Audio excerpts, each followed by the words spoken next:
Welcome to A Day in Her Life podcast. I'm your host, Ellie Rinnick, and I am fascinated by how other women make their days work. On today's episode, I am thrilled to be chatting with Nora Massey, mother to a beautiful daughter and an executive assistant based in New York City. Nora shares what her days look like, starting with her morning playtime with her daughter, how she's found and maintained boundaries and balance with her career, and how she and her husband divide the nighttime responsibilities. Nora shares her love of reading with us, how she got into the worst-named genre, women's fiction, and how she gets advanced reader copies. We also talk about Nora's fertility journey and how that has influenced her love-hate relationship with Instagram and social media, and her current view on city living with a family. There is so much goodness in this conversation. Thank you so much to Nora for being a guest on the podcast. You can follow Nora at purely_Nora on Instagram, and I'll share her Goodreads and blog in the show notes. As always, thank you for making A Day in Her Life a part of A Day in Your Life. I am so grateful that you're here. This week, we have a few quick asks of you. First, if you haven't yet, please drop a review for the podcast wherever you're currently listening. This helps other listeners find the podcast. Next, if you have any suggestions for guests, I would love for you to send them my way. I absolutely love getting these, and your suggestions have led to really great conversations and episodes. You can find the suggestion form at adayinherlife.com. And while you're there, you can subscribe to our newsletter as well. Each week, I share the episodes on Tuesdays and then some favorite things, meals in my house, etc. on Fridays. I'm having a lot of fun with it, and I hope you like it. And lastly, if you're loving what you're hearing, please share the podcast with a friend. Thank you so much for being a part of this community we're building. And because we love sharing good things on A Day in Her Life, this week we are featuring Every Mother Counts. The mission of Every Mother Counts is to make pregnancy and childbirth safe, equitable, and respectful for every mother everywhere. Every Mother Counts is working in countries around the world, as well as in the U.S., where there is a growing maternal health crisis, by providing grants and education to improve disparities in maternal health. You can learn more and get involved at everymothercounts.org. All right, let's jump into the episode with Nora, and let's have some fun.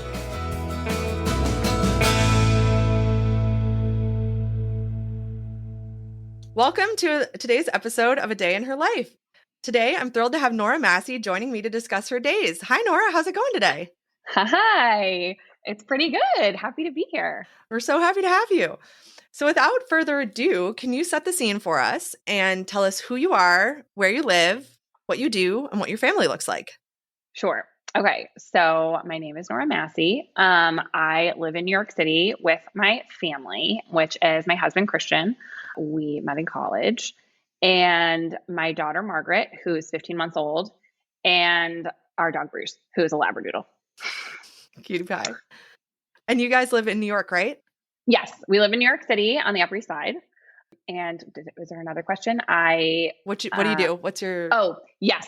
So I'm an executive assistant at a private equity firm in Midtown, and I'm a mom. I would say, like, in order of importance to me, I would say I'm a mom.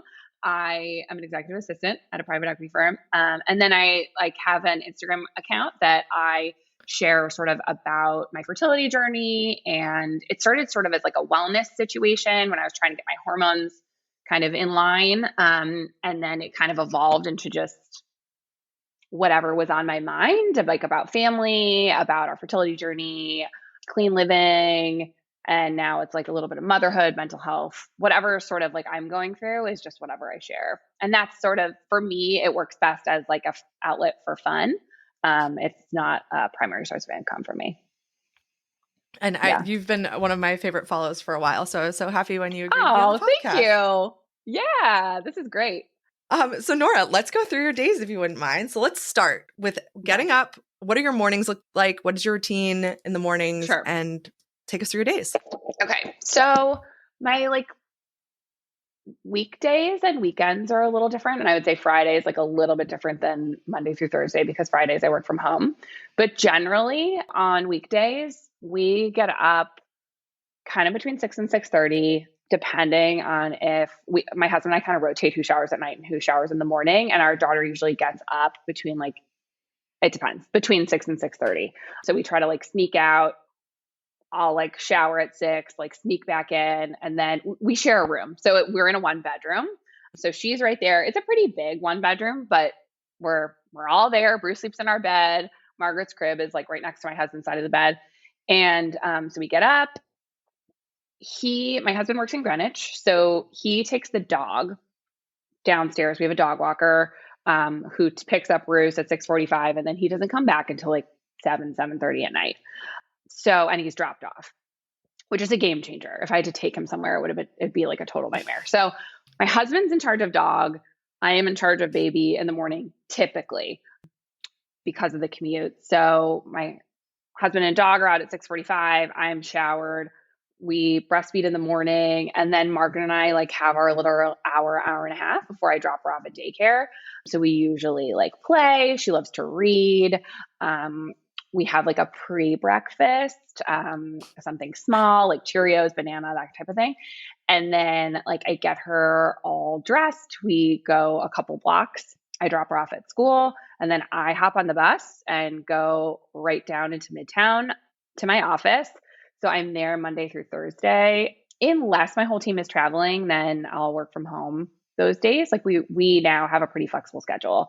I will say that pre-COVID, we did not. We were working from home was not a thing, but the fact that it is now has definitely been a game changer for like where I'm at in my life.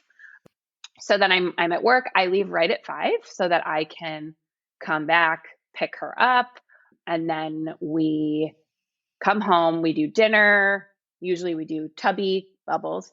My daughter's very chatty right now. So bubble, bubble, bubble, bubble, bubble. We love the bath.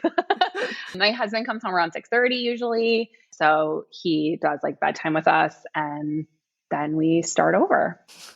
What does dinner look like in your house right now?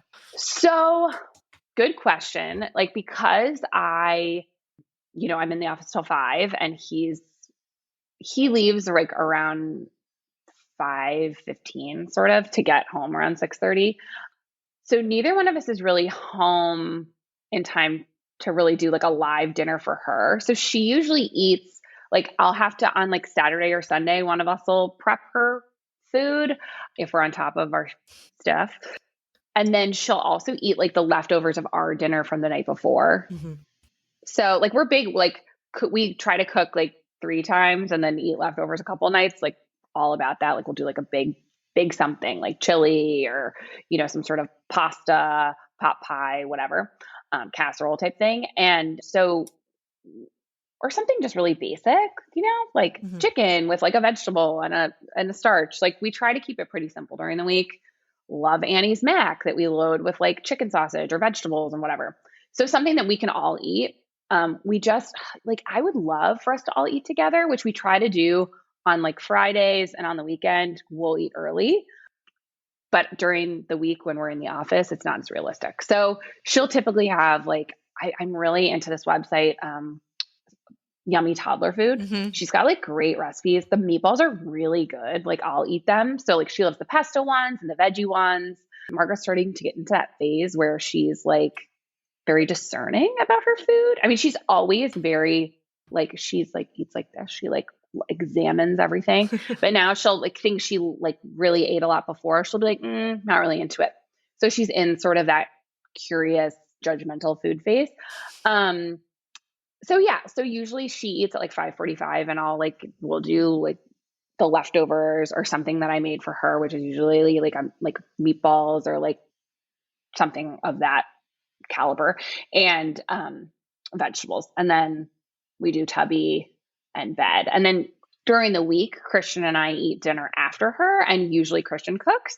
So he will either pick something up on the way home if needed, like whatever he's going to cook, if it's something fresh like fish, or he'll just whip up usually like some sort of really yummy pasta with vegetables or whatever for dinner for us whenever he gets home. So honestly, like what we started doing, we used to both try to do everything together, but that ended up not being really like, it didn't make any sense. Like we don't both need to be doing bath time and Mm-hmm. dinner. So like I'll do dinner, then he gets home, he starts cooking for us while I do the tub, and then he'll do like bedtime, so we just kind of like rotate around. And if I'm cooking, we'll switch.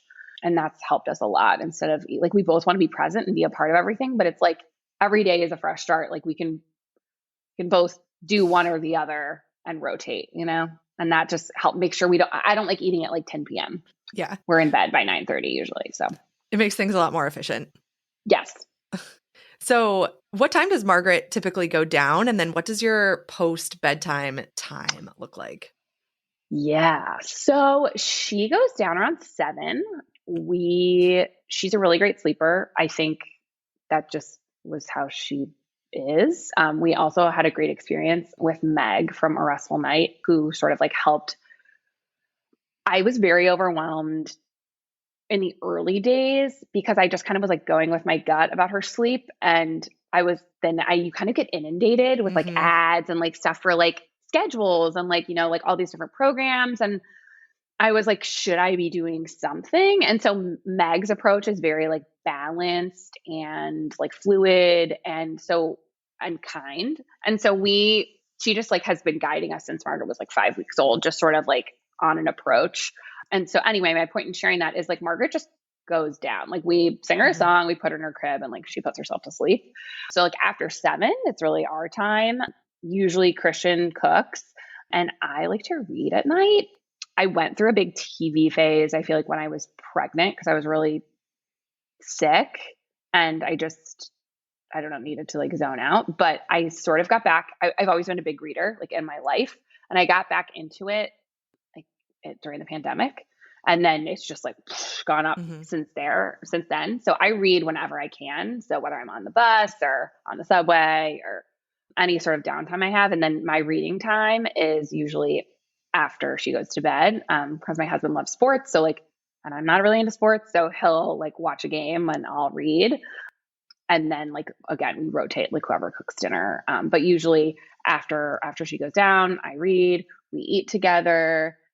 And then Christian, my husband's really good about sleep hygiene, which I wasn't always. I used to be that kind of person who like would come home from work and like we'd do whatever. And then I'd be like, oh, I'm like revenge watching, or, I'd be like, oh, well, I deserve to like watch this show. And then I'd end up going to bed super late and I was Mm-hmm. exhausted.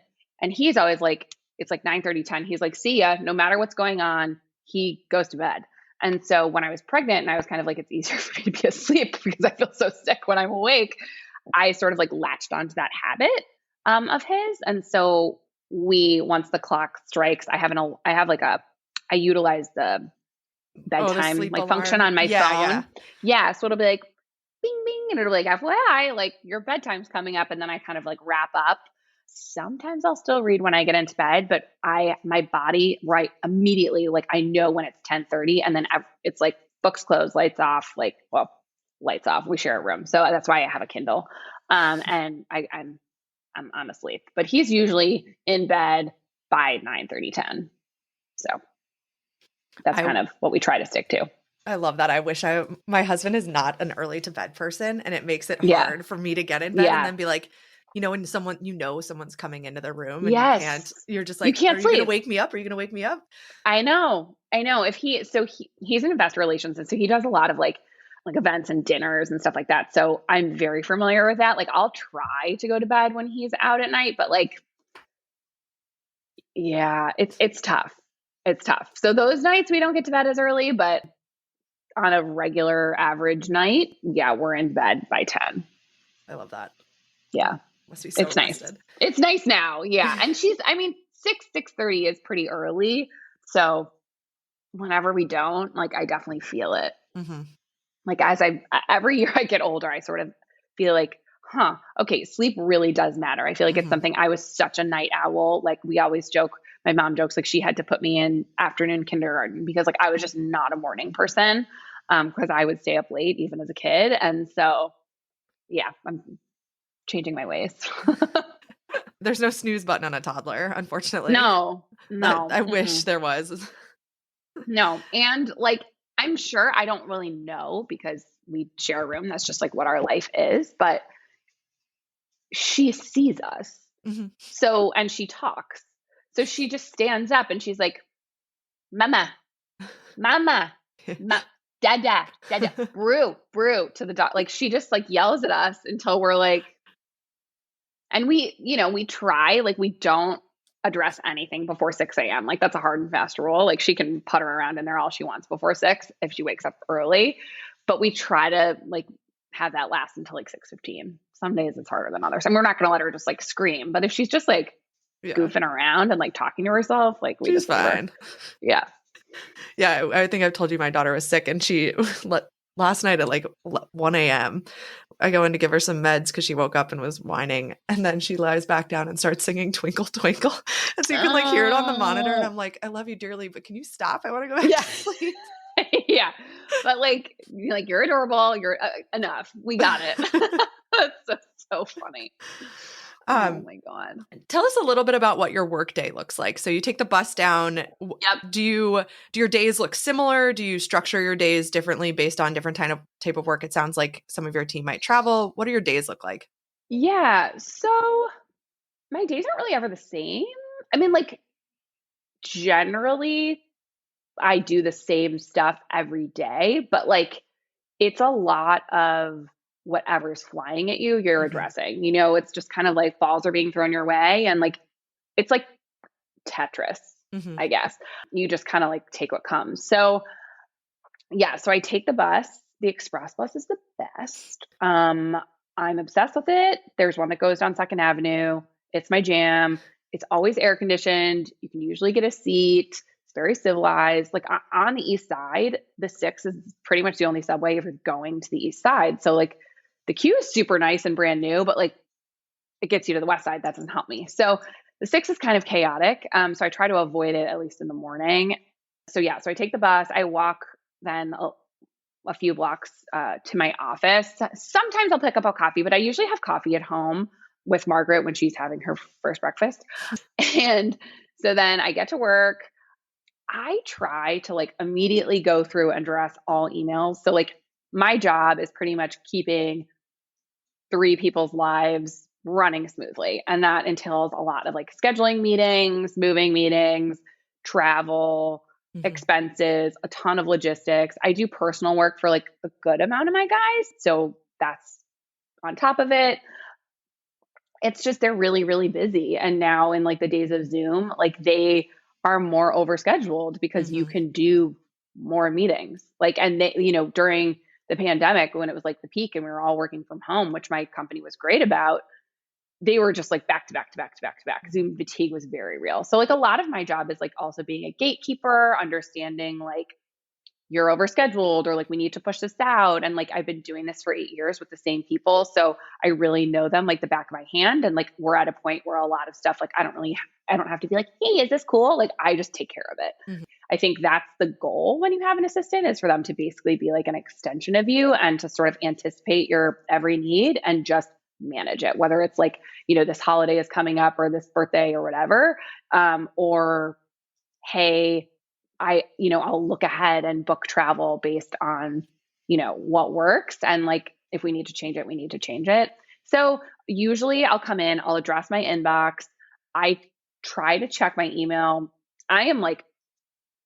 I'm reachable, but I don't check my email actively from like 5:30 to Hmm. 7. When I am doing bedtime, dinner, like I'm doing that. And they know they can call my cell phone if they need me and I will answer it. Like I have booked my fair share of flights, like walking home from pickup with Margaret in the stroller, but like that's not standard.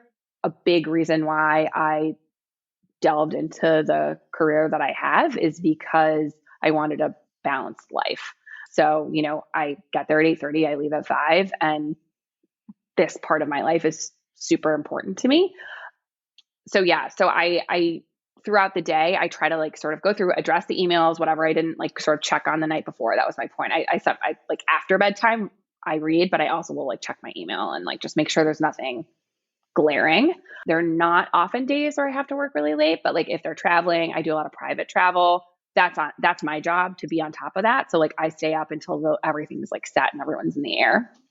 But I never feel like anyone's taking advantage of me, and that makes it really easy to want to, be there for people and like if I was working until midnight every day, like that would be impossible for me. Like that would be a hard no, but I'm not. Like my boundaries are respected and I respect theirs. So I think that's great. I kind of look at it as like two columns. So there's like the stuff that's coming up every single day. Hmm. That's just like this is new stuff. And then there's the stuff that I always have to do, which is like administrative tasks, like doing expenses and like other things like board stuff that like is the constant. Mm-hmm. So I've got a little bit of both. Yeah. So it's just kind of, it's pretty fluid. I have a team of two other assistants that I work with for our group, which is like 20 people. And we work really, really well together. I've had situations where historically, I've really only worked with one other assistant on our team, but our team has grown a lot, which is something I pushed for really hard before I left for maternity leave, like that we needed more help. And so having three, it's really dynamic and we're able to sort of like catch any ball and like I can step away, I can go on vacation and like I feel like everyone is handled and covered and that's like a huge relief. I've been in situations where that's not been the case. And so I feel like having that balance, like work is something that I just don't stress about. And I'm not saying that because like stressful things don't happen. It's just I'm at a point in my career with the people that I've been working for a long time, doing what I've been doing for even longer than that, that I'm comfortable and confident in like myself and my abilities. So it's not something that I'm concerned about, which enables me to put more energy like other places. That's awesome. I loved how you said that your boundaries are respected and you respect their boundaries. Like that is, I think the core like job satisfaction, everyone should be looking for that job satisfaction measure too. Cause I feel like there's a lot of burnout that could happen if one of those is off kilter. Totally. And I think a big part of that, which is not necessarily inherently a cultural thing at our firm, it's definitely family friendly, but it's also very male dominated and inherently like in the financial space, I just feel like there isn't a ton of appreciation for balance. That changed for us, I feel like a lot during the pandemic. It feels weird saying it would be a benefit, but it was for us with remote work and sort of understanding and respecting needs at the same time. Almost every single person on our team has had a baby in the past like 2 years. And so being in a similar stage, I feel like gives people a different understanding of said stage. I get asked a lot about sort of like being a working mom and balancing like those two sort of roles. And for me, a big part of how I work at my job is just staying true to myself. I don't hide the fact that I'm a mom. It's not, I'm not like, oh, I'm a mom at home and I'm not at work. My identity is my identity. And like, I am going to be very open and I try to share with people about my personal life. I ask other people about theirs. Part of my role is sort of being a culture carrier and, facilitating fun on our team and keeping people, like remembering that like our work is super, super important and we are here to get stuff done. But like we are also people with lives that exist outside of this office. So I bring that to the table for myself and trying to model that with my team. So I think it's critical for me to always have that be a part of my everyday and like what I talk about and how I interact with others. Like I am a mom and this matters to me. And like, I'm not going to answer these emails if they're not a priority during my time when I'm with my daughter, but like, I'll get to them. Like stuff's gonna get done. And so once you have that trust, I think that's the balance. Like you work together as a team to make sure that people know that you're there for them and you've got them, but like you also have other things that are also important. I love how you said that. Makes sense. Absolutely. Yeah. What do you do in the day for yourself? So how do you take care of your needs during the day? So when I'm in the office, I am not great about stepping away. But one of the things that we implemented with like the other two assistants on my team is like we have like a cafeteria where lunch is provided, which is really generous. Is we eat lunch in the cafeteria. So like we will step away from our desk. We don't just like eat in front of our screens. We step away, we get lunch, we sit down, the three of us, we catch up.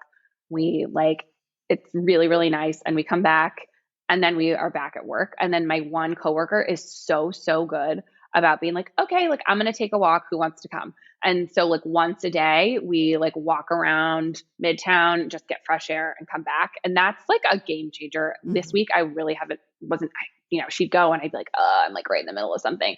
And I didn't prioritize that. And it makes a difference. Like just being able to step away. I really had to do that when we were just only working from home because the lines got so blurry. Like I really needed to like there was a lot I had to do during that time to like, I don't know, recenter myself because it was all so muddy. But honestly, it helps me to go into the office. Like now, like my home space is my home for my family, and my work mentality, I feel like is better at the office. That being said, I could not survive on a 5-in schedule. Like I have to have one day at least to work from home because like I have to be able to like throw laundry in at lunch or like, place my Amazon food order, like blah, blah, blah. Like I wouldn't be able to function if I just had to be in the office every single time. But it's helped me compartmentalize a little bit. Like I said, I do bring my whole self to work, but I think it's been really important for me to like have that separation too, just like spatially. Yeah. It makes a difference for me. So it's like some sort of middle ground. Like if I feel like in a perfect world, a 3-2 schedule is like, but my husband also works from home. So some days, so he commutes 3 days a week and he is home 2 days a week. 2 people working from home in a 1-bedroom is like not really realistic. So yeah, we do our best to kind of manage that.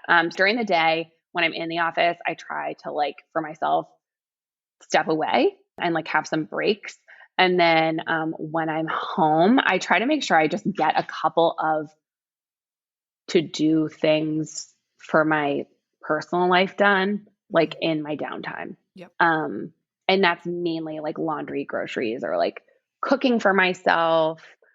We're really, really fortunate in that my office provides so much food. So I eat breakfast at work. I eat lunch at work. And Margaret actually gets breakfast, lunch, and a snack at school. That's so nice. So I don't have to spend a lot of my time cooking for her. I love to cook, but it's something that's just become less of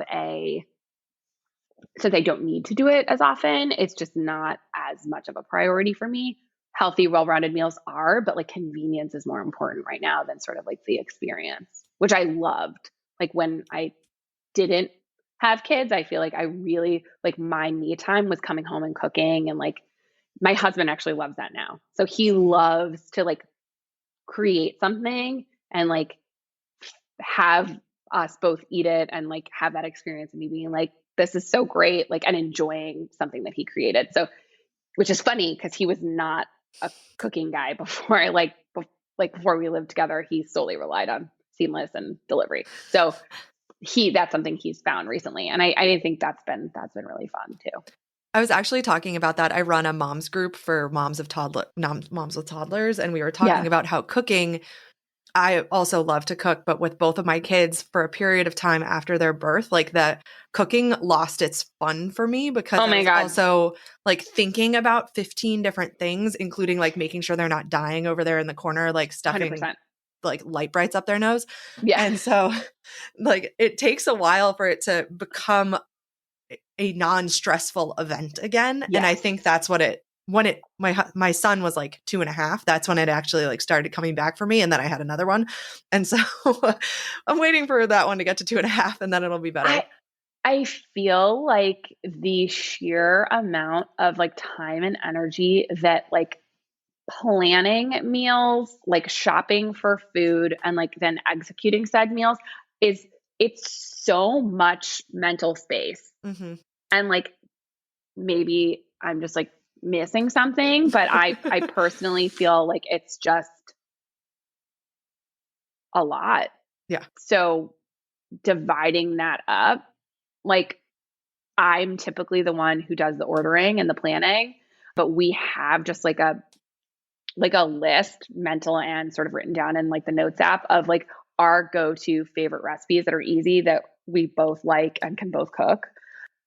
And so I just don't really have the space. Like I used to love looking through cookbooks and finding new recipes. And like, I just like, that's like not a fun thing for me right now. So I just mainly reference that note. And we, like, we do everything online. I don't do in person really anything, which is something we can talk about, but that's one of the things that I feel like helps me succeed in my job and life. And so, yeah, so I place like a lot of the orders and then tell him, like, I'll either put it in our calendars that we live on our calendars, which I do for my job. And that's extended into our life, what the meals that we've talked about are. And so then there's none of this, like, what's for dinner, which is like the worst question of all time now. So then we're like on the same page and like, then it's just execution at that point.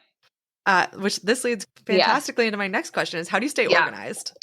Yeah. So I do something for my career that I am good at. Like I am an organizer and a planner, and I have a hard planner. I don't use it as much as I used to. It's a task planner. It's amazing. I try in a perfect world would like go through on Sunday and kind of like go through everything and my to-dos and like all my appointments. Everything is on my iPhone though at this point, because like we share stuff. Like if he has a dinner, if like all of those are invites, like we live on our calendars. It's the same for the people that I work for. Like if something isn't on their calendar, it's not happening. So like everything personal, professional is on there. And I don't actually, I have separation of church and state. Like I don't share my calendars, but like I calendar everything on my personal phone because I don't know, like my memory is not as great as it was like since being pregnant and having a kid. So I write everything down. I'm a big list person. When I'm on top of my game, I have stuff handwritten down.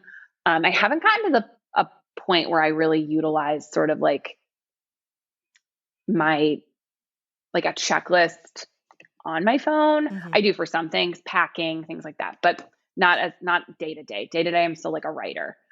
And I think just delegating and outsourcing has really changed the game for us.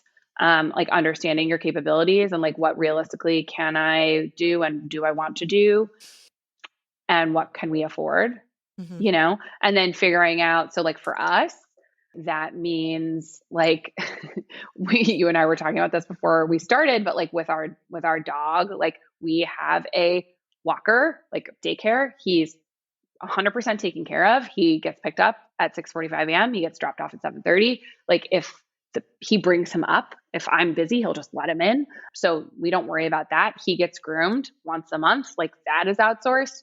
You know, we order our groceries on Amazon through Whole Foods. Like it remembers all my favorites. Like I can just, yes, ship it, delivered. Great.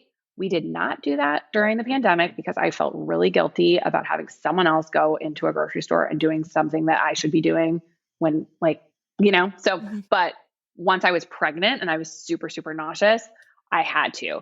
Laundry is something that sometimes we outsource. We have a great organic cleaner here that does like wash and fold and does our dry cleaning. So anything that doesn't need to be like dried on low, which honestly these days is not that much, but when I was pregnant, we outsourced that 100% pretty much. And now I'll throw in, like I do her laundry.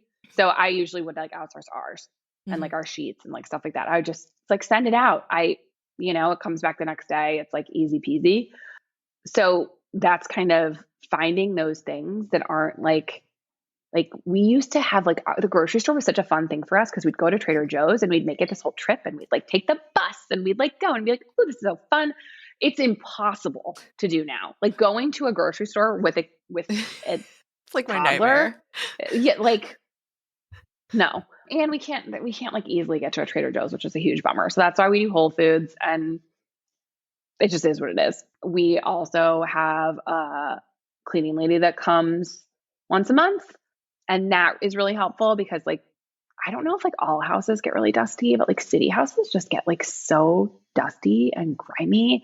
And like, if I like forget until I see it and then I'm like, ugh. So like, I have never been able to consistently sort of get a schedule with that. So having someone help has been a game changer for us. And we like adore her. And like, she works with a lot of my friends and she's just the best. So she kind of like helps us like stay on track there.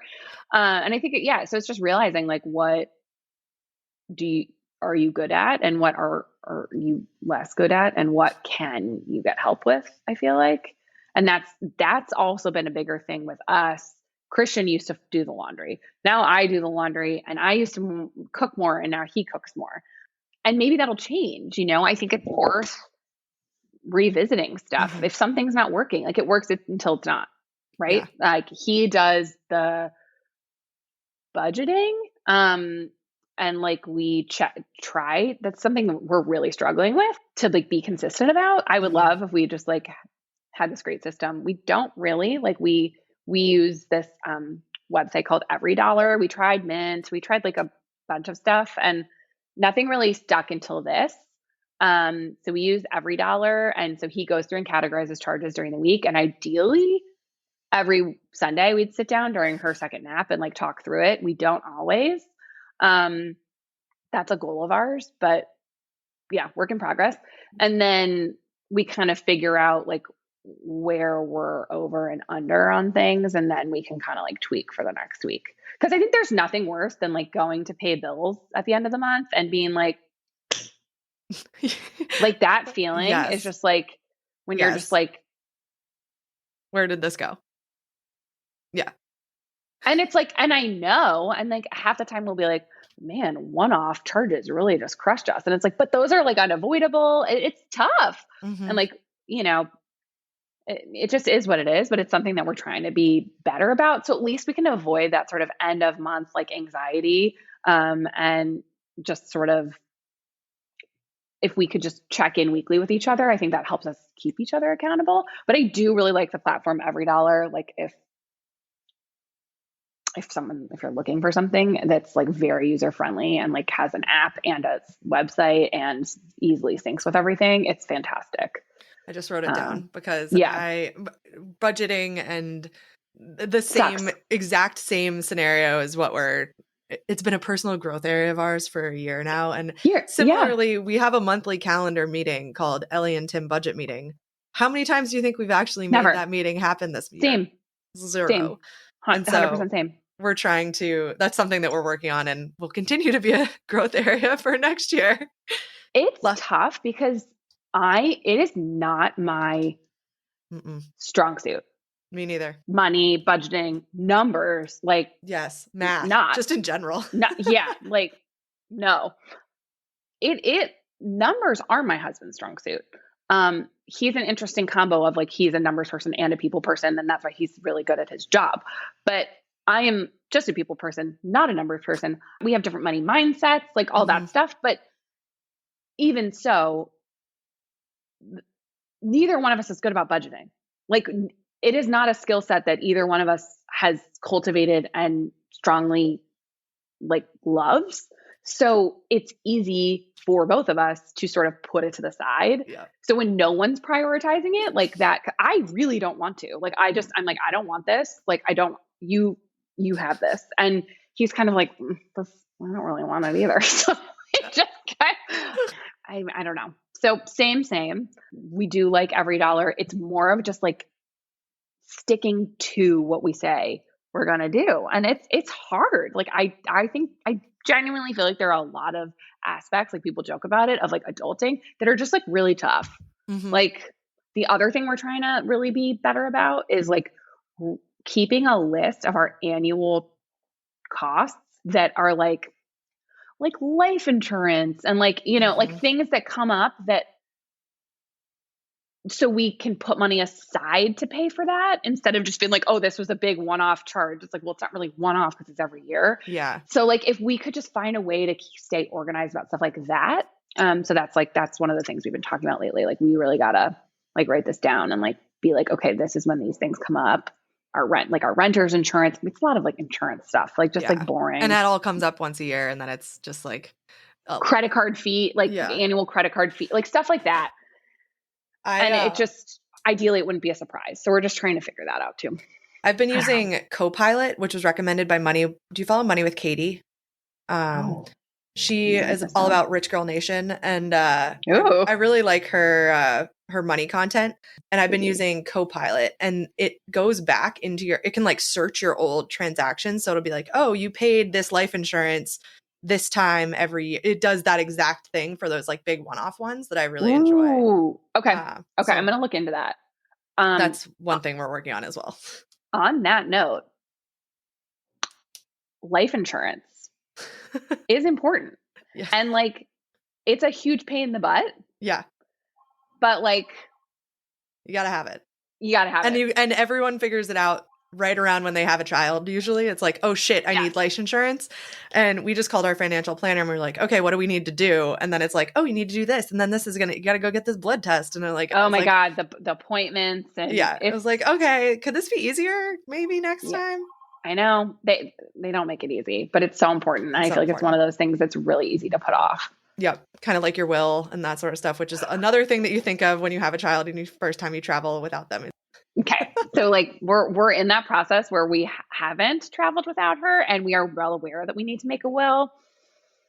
And we're just kind of like, The first time we traveled, I literally printed something up from online and wrote down like what I wanted and just went upstairs and had our neighbors sign it as like witnesses. And I was like, this is good enough for today. yeah. And it's, what sucks is like, it's really expensive. Oh, And life insurance is really expensive. getting And a lawyer everything's to really like draft expensive. everything is like Mm-hmm. not cheap. And my husband and I were shocked by the cost because we didn't do it until our second daughter. We literally brought our daughter to the like lawyer with us. And she's like, I was like, oh, well, I guess we're getting this done in time. Like if I can find an easy, like, I don't know. Obviously we haven't done it. So we'll see. Maybe there's like services out there that make it easier, but we have not yet found one. But those are some of the tough things with like parenting that you don't like, or being a parent. It's not the actual act of parenting, but like once you are a parent that I feel like are easy to forget about, but are super important. Yeah. And not Yeah. fun. So you're both Not fun. and like the 0% conversations fun. that they stir up are not fun. So you just kind of want to like let it be for a while until you have to actually do it. So Nora, how do you make time for creativity during your day? I feel like during my workday, not really. A lot of my creativity sort of during an average day is like creative play with Margaret. So like, I love just like being imaginative and playful with her and like letting her just sort of run around and explore. So we do that in the mornings and at night. But like my job isn't really a super like creative job, which is why I have my Instagram account. I feel like that's like a really fun creative outlet for me. I really am interested in photography, which Instagram is less and less and less and less of these days. But like originally, I really love that. I took a class in college where I used my dad's old manual camera and I like developed the film and like all of that. And I don't remember most things about like camera mechanics. I would love that's like on my something Nora would love to do in the future when she has time thing is to like be better about taking photos. My sister-in-law, Elsa, has like really taught herself a ton about photography and shooting and she's like so good at it. And so there's hope and like I'm sure she'd be willing to like share a lot of what she's learned, but it's just something I'm interested in. Like I'm interested in like light and beautiful pictures. I just find them incredibly meaningful.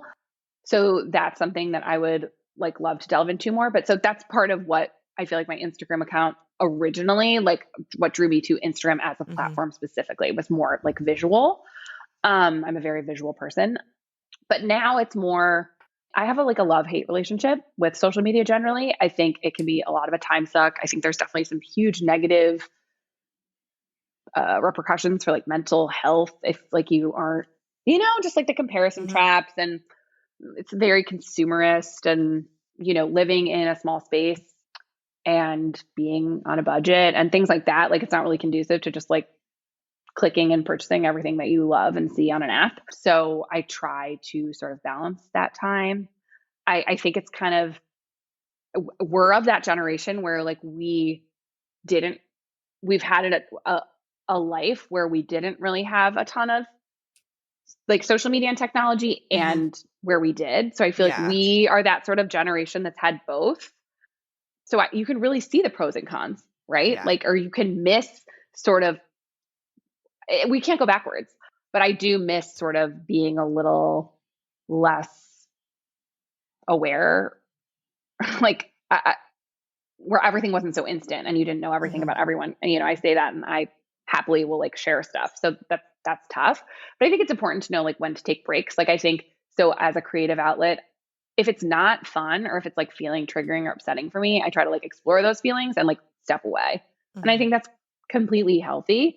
Every so often I really want to just delete everything. But where it's different for me, I feel like, is having shared my fertility experience, I've connected with so many people who don't have people to talk to about their journey or their experience, or they don't feel like they're the only ones. They either are or think that they're the only ones going through the situation that they're going through. And so to have an outlet to talk to somebody or just like feel seen. I think so much of the fertility and infertility experience and journey is you just feel really alone. And so every time I think like, oh, I gotta like just not do this anymore, I'll get a message or something and I'm like, okay, maybe not. Because I think if just one person, if I can connect with just one person and have them feel like this is going to be okay, or like I will survive, like I got this, that feels worth it to me. I was fortunate in that I definitely had times where I felt really lonely, but I had like such a good support system and it was enough people around me had like gone through, unfortunately, what I was going through that I felt like I had resources, but like it's still a very tough topic and it's a tough experience for people and societally, like we just put a lot of pressure, I feel like, on a certain path and like certain things happening. And if that's not what's happening for you, it can be really exhausting and there's a lot of shame around it, which is super unfortunate. And that's like one of the main things I was trying to change by sharing my experience. It's just like, it's okay to talk about it. Like it's okay to, talk about like loss and it's hard, but the more we talk about it, the more you realize, oh my gosh, this happens to so many people. And that doesn't necessarily make it better for you and it doesn't fix what happened, but you're not alone. And just that knowledge, I feel like is very powerful when you're going through something so challenging.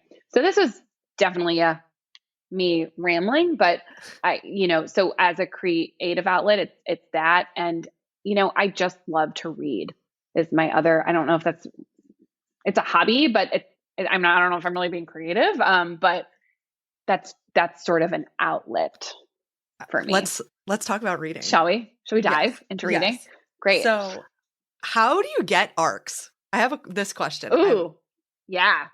So I had that question because I was like, where are people getting these? I use NetGalley. So you sign up. I share stuff on Instagram and on Goodreads. You can also share on Amazon. So like that can be a source for reviews. So basically you sign up and then you look through and you can see what's coming up and you can sort by like author or genre or like what's popular right now, which is like a really good way to look. And then you request and you have a profile. So you'll have a profile of like yourself, what you're into, where you share reviews. And then publishers, you ping, you're like, I want this, I want this, I want this, I want this. That doesn't mean you're going to get it. Publishers then go through and are like, yes, no. Like I've had publishers be like, no, sorry, we're not giving you an advance release of this. I'm like, okay, cool. But like I get most of the ones I want. And then it's your job then to share. So you have to share your honest review on the platforms where you share reviews. And sometimes they'll email you and be like, can you mention this, this, and this, or like whatever. Usually not, but that's how you do it. And it's great.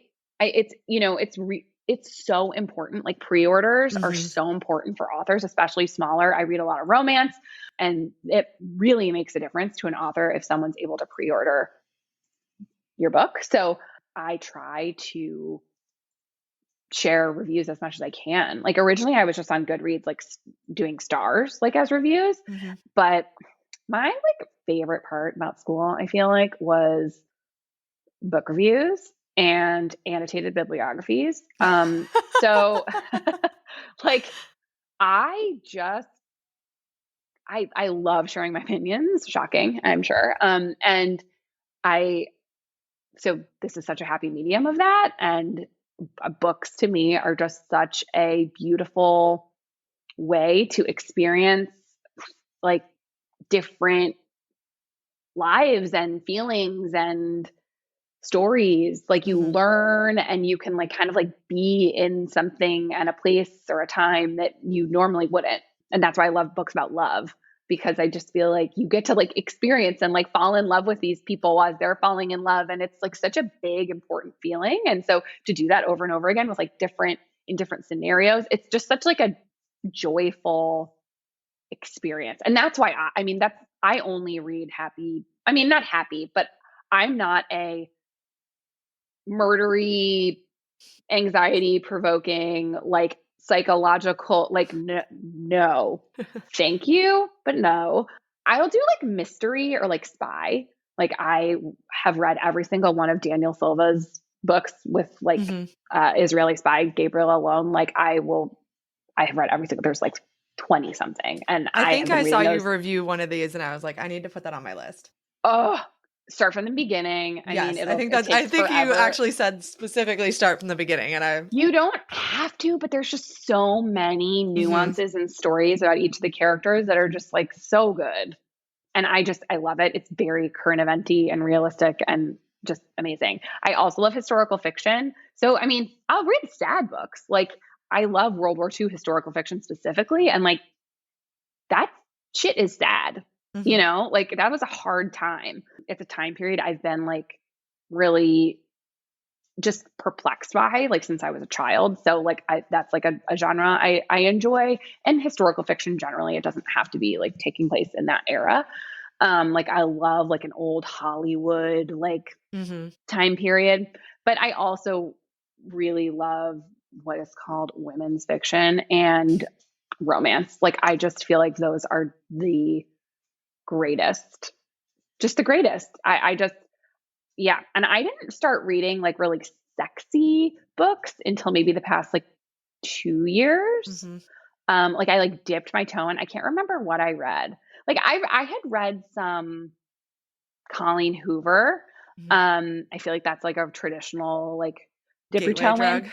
Yeah, totally. 100%. And then I read a book by Megan Quinn that was called The Highland Fling, because I had this like really hardcore Outlander phase. Did you And read Outlander? yes. Yes, I did too. Okay. I stopped When they became midway. like 48 hours of audio.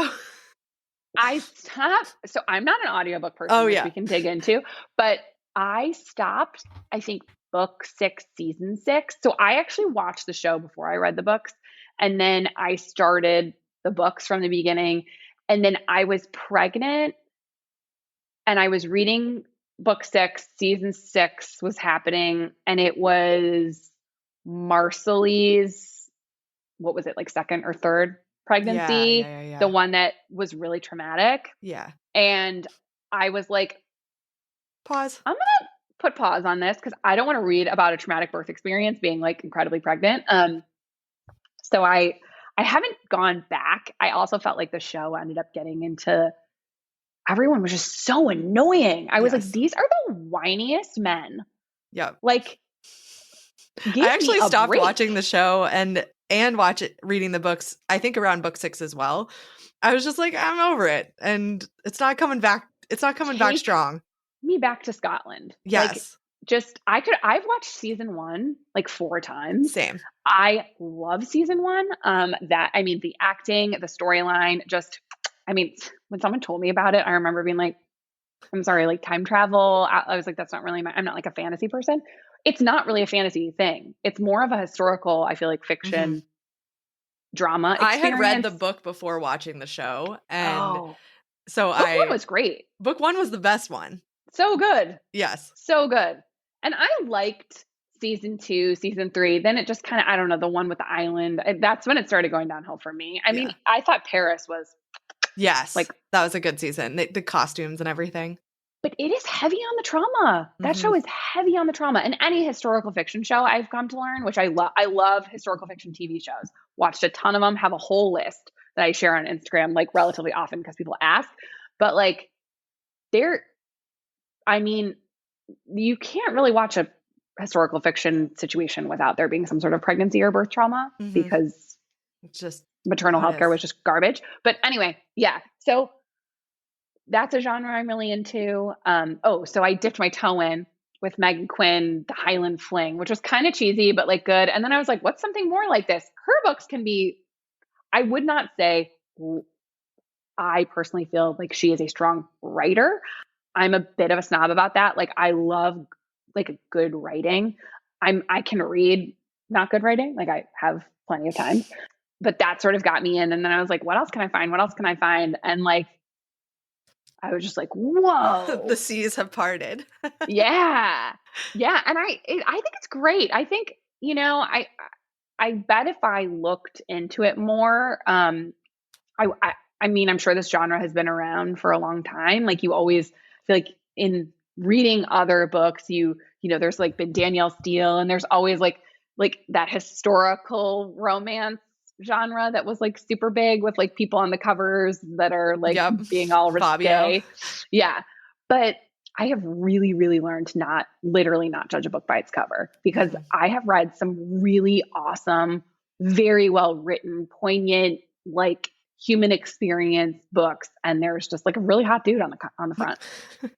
And like Maestro, that book is like so long, will literally gut you, rip your heart out. It is so tough and so beautiful and so great. The Idea of You is my favorite book of all time. Love that one. Like sobbed. Yep. Sobbed. I mean, I have so many. I could list forever. What is one that you've loved recently? So I would say, so I'm just pulling up my Goodreads. Oh, okay. So can I give you like 2? Yeah. So, I just read the Windy City series by Liz Comfort. We were talking about this on Instagram. They're so good. Like, so good. So it's gotten me into like this sporty romance, which I wasn't into before, but like I was saying to you, like I'm in my Travis Kelce phase. So I'm like really here for this like sporty romance situation. So good. And I'm from Chicago. I feel like the characters are really dimensional. She's really good with like realistic, relatable, like mental health, fertility, like, and she brings it up in a way that's not, sometimes I feel like something is either to be like, just like dropped in. She's not like that. Like, I feel like her characters are like just very dimensional. I love Allison Greenberg. Her first book was called Bad Luck Bridesmaid, which I read second. And that book was just mentally like, it was so unexpected. And it kind of turns everything on its head, like what you think you're reading and like what you were like, oh, this is where this is going to go. It doesn't. And she's just so loyal to her female main character that like, and like her authentic journey, that it doesn't matter what you want or think as a reader. Like she's gonna kind of like explore what she needs to explore. And it was fantastic. But the book I read first of hers was called Maybe Once, Maybe Twice. I think I got that as an ARC. I cried like 4 times. It's beautiful. I think I had that on my requests. I'm excited for that one. It is just so beautiful. I was like, I don't really read descriptions anymore, but you kind of like get it's called Maybe Once, Maybe Twice, like that she falls in love twice in her life. And it's just,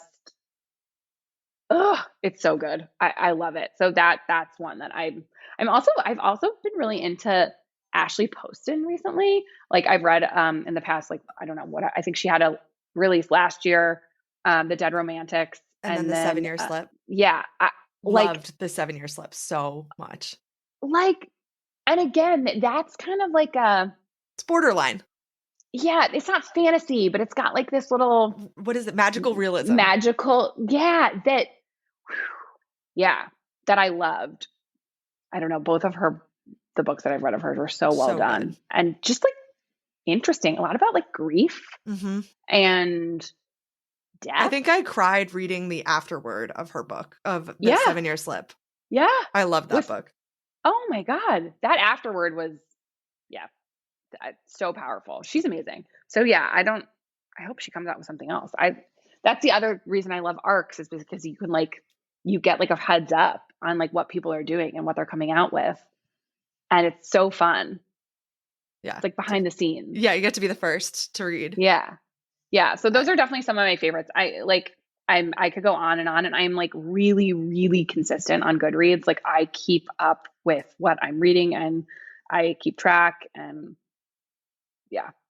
Awesome. Yeah. Oh, can I just do a plug for one more? I have not read The Fourth Wing. Again, I don't know if it's my thing. I have it on hold at the library. I've been on hold for like 3 months. If it comes up, I'll read it. But Rebecca Yarros, I think that's how you say her last name. She's done a lot of other stuff, and I really enjoyed her other books. And I read her book, The Things We Leave Unfinished, which is a really great crossover because it's a love story, but it's also historical fiction, and it's dual timeline between present day and World War II England.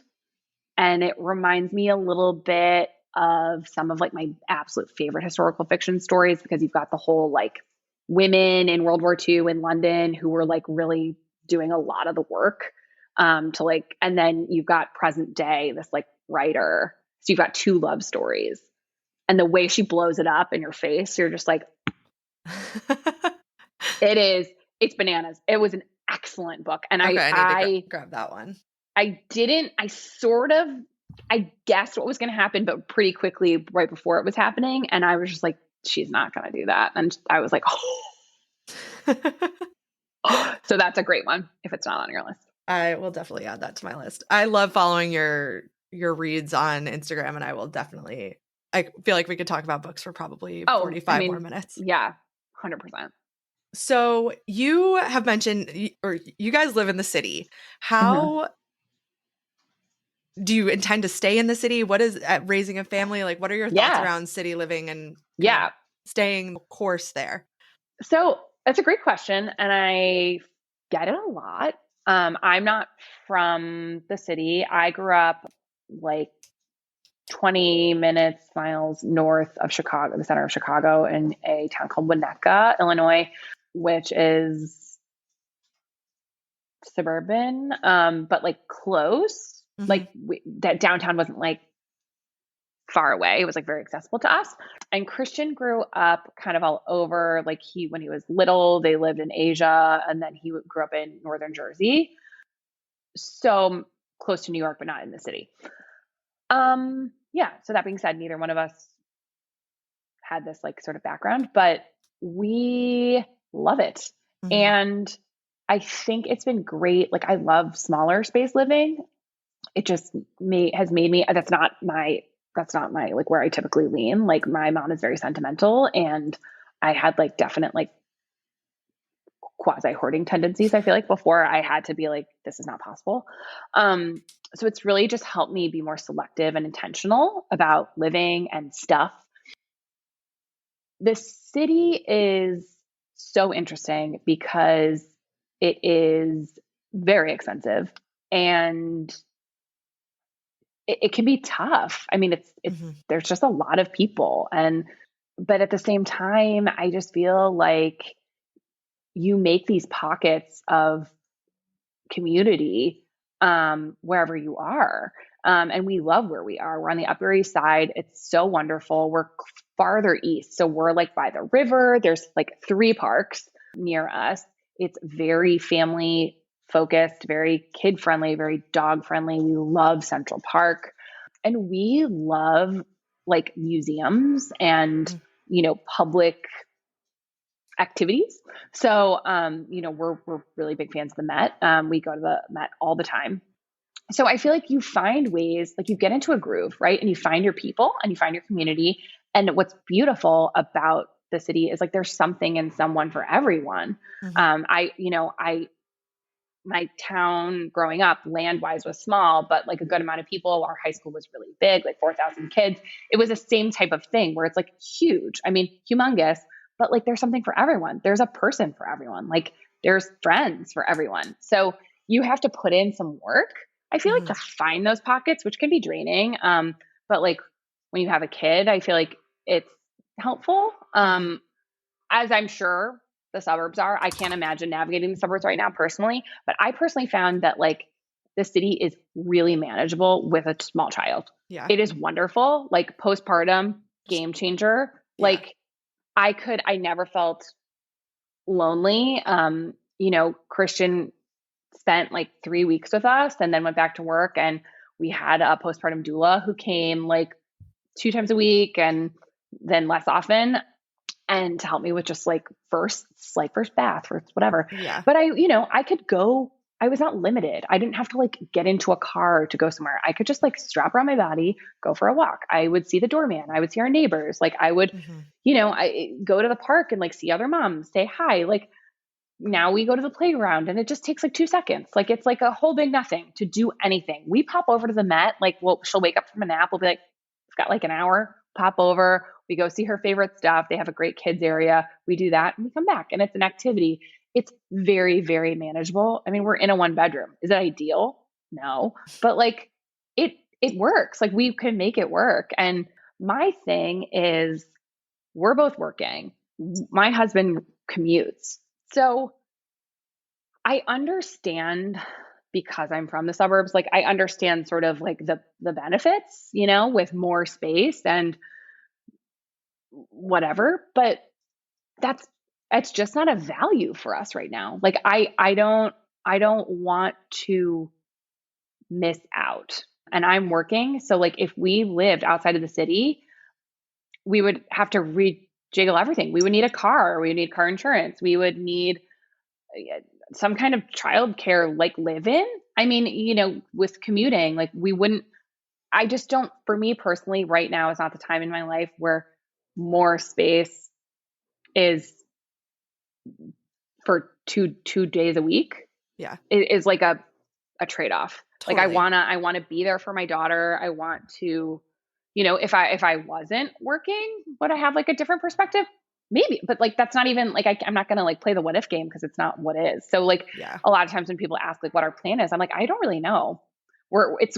I've said this about something else on this, in this conversation, it works until it doesn't. So like, that's kind of our mindset. Like I used to be a crazy like planner. Like I want to do this by this age and this by this age. And like, like infertility just like blew up my whole life with that, and was like, hold on a minute. And then with the pandemic, like that sort of like just really set me back. And it was kind of interesting because no one could plan, right? Like we were all sort of like, and I just was like, you know what? I'm done with this. Like I'm done with the anxiety. I'm done with the like, well, in 5 years and in 10 years. And like, why? Like it was taking away from my ability to enjoy the present. And so I kind of just don't really think too far ahead. And right now we really love where we are, and we love being city people, and it works for us. There's everything's a trade-off. Like there's pros and cons to like every situation, where the only time when we think like far ahead is like that we can't quite figure out is how we will feel when our child is older, and city life, and how you manage that, because it's very different than either one of us knows, not only navigating just like the school systems and stuff, but just like access and maturity and like boundaries in the city is very different, I feel like, with like a teen.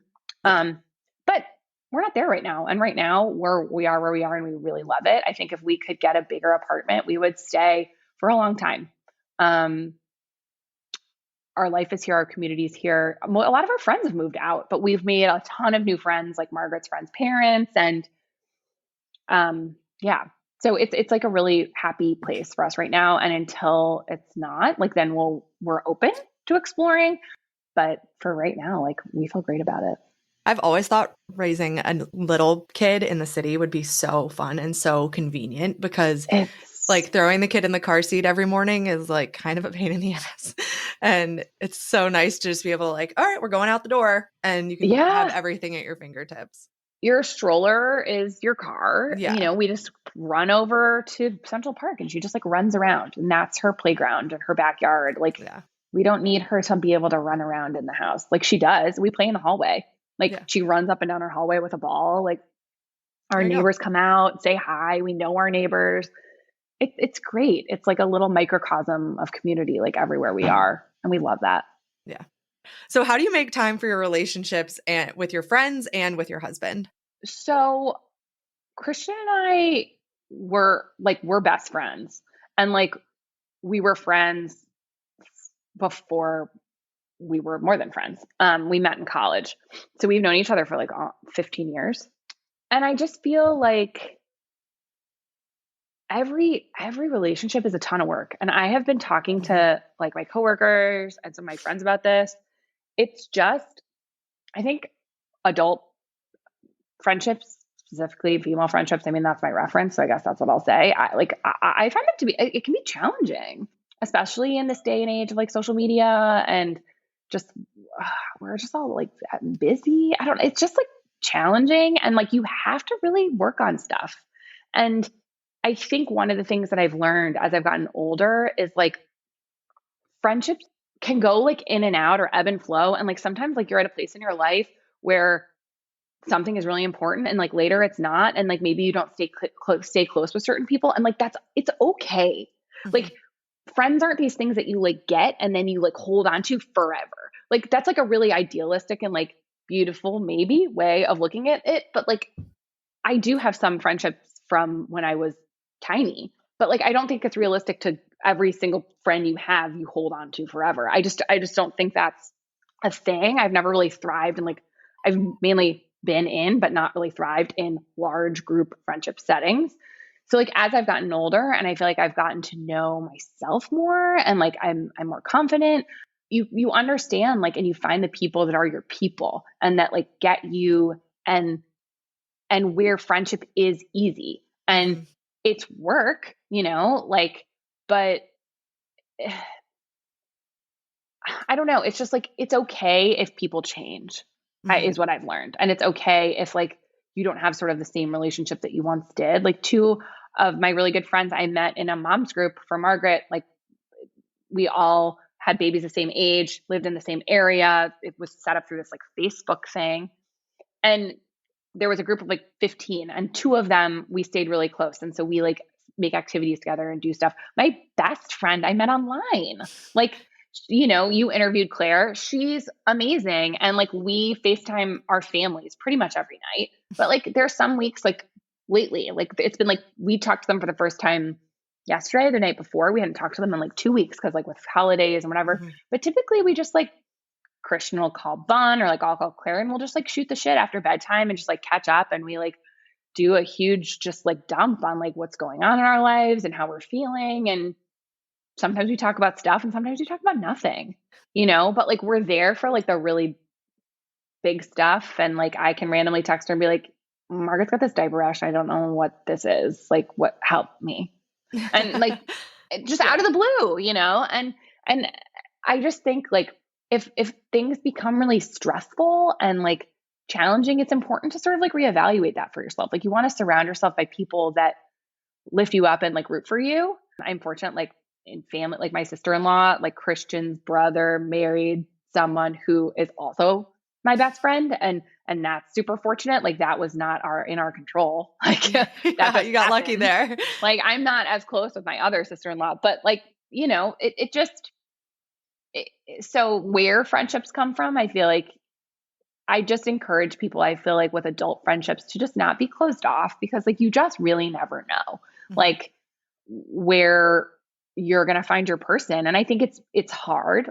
Like I said, adult friendships are hard, but also really beautiful because ideally we're all in this place where like we know ourselves a little better and like we're more confident in like who we are and what we want and need. And then you can set boundaries, you can advocate and like, it's okay to sort of be a little selfish sometimes.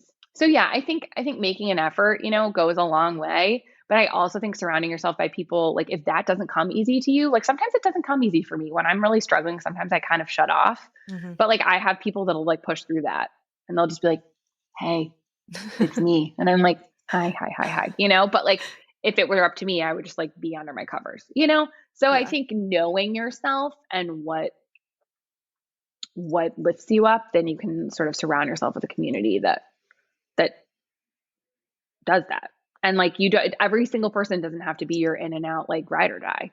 Yeah. Like sometimes there are certain friends for certain things, and that's Yeah, okay there really too. is.